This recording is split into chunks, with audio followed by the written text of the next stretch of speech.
We're going to put the Apple Pencil back in its spot because we are not going to drop it and break it and have to pay $100 for another one.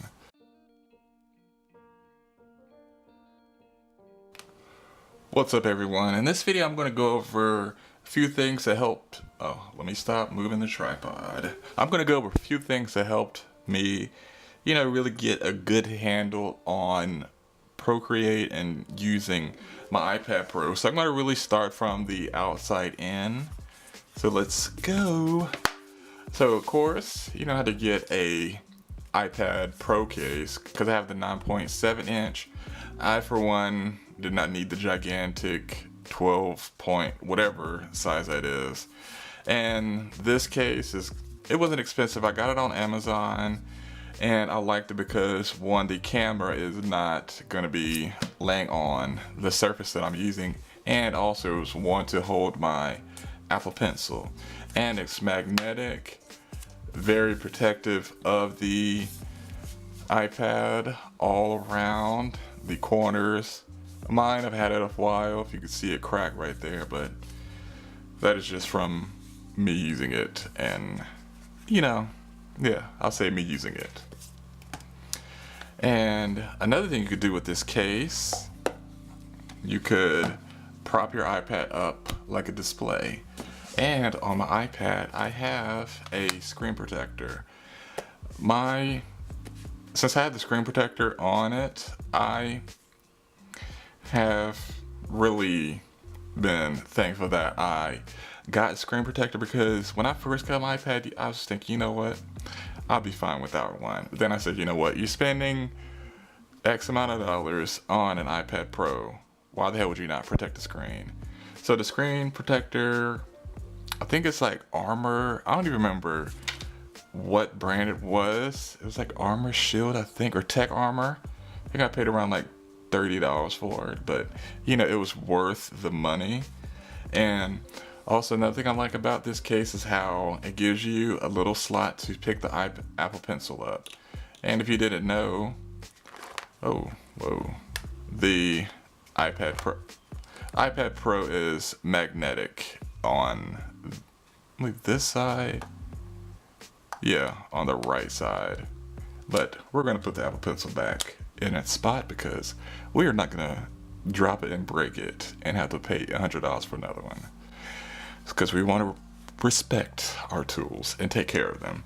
Alright, so the screen protector, at first it was a little difficult to get used to in regards to the pressure, because writing on a screen is very different, well obviously, compared to using just a pen and paper.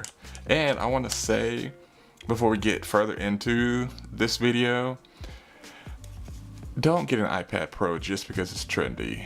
Get it because it'll benefit you and help you progress. And if you're just starting out with calligraphy or graphic design, get a good handle on paper. By a good handle, I mean get skilled with pen and paper, and then think about investing in an iPad Pro. Alright, so continuing on, another thing with Procreate, do not get caught up in thinking you need to download so many brushes to get such an effect. You see where I have inking. I still have some of the original brushes that came on. Well, actually, I still have a lot of the original brushes that came.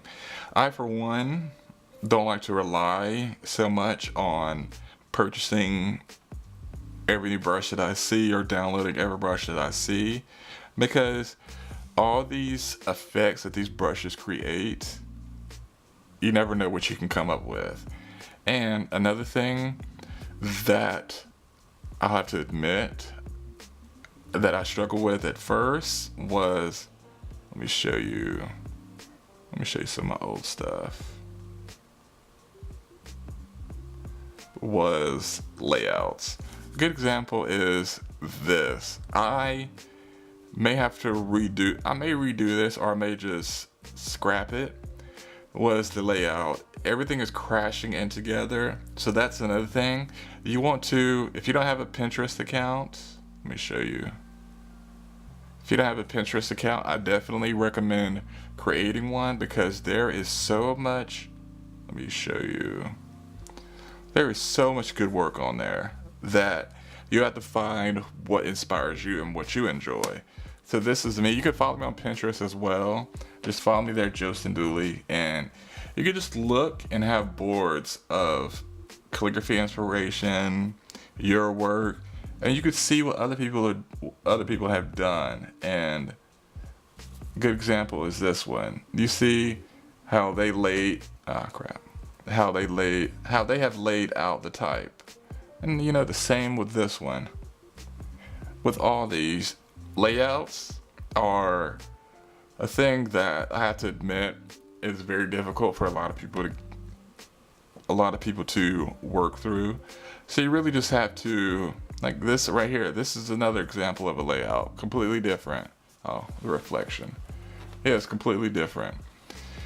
You know, you just really have to study, and there's people that make layouts that you could purchase as well.